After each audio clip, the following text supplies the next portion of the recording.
Hello everyone, আগের দিন আমরা গিয়েছিলাম ঢাকা নিউ মার্কেটে। আর আজকে আমরা চলে এসেছি শ্রী শ্রী রমনা কালী মন্দির ঢাকাতে। আর ভিতরে চলো ঢুকে পড়েছি। দেখো পদ্মবিল, সাদা পদ্মবিল দেখা যাচ্ছে না হয়তো, কিন্তু এখানে পদ্মবিল আছে কিন্তু।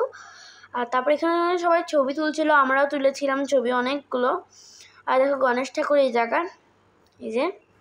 আর দেখো মন্দিরটা কত বড়, অনেক এরিয়া নিয়ে কিন্তু মন্দিরটা তৈরি হয়েছে। তারপর দেখা গেল জগন্নাথ প্রিয়া আন্টির সাথে, এই যে। আর দেখো কত বড়, আমি দেখাচ্ছিলাম তোমাদের। মন্দিরের ভিতরটা অনেক বড়। আর দেখো পুজোর ব্যানার। তারপরে দেখো ভিতরে চলে এলাম মন্দিরের। এই যে আমি আর মা এখানে। আর এই যে দেখো সবাই এখানে কিন্তু ছবি তুলছিল, প্রণাম করছিল মন্দিরে সবাই।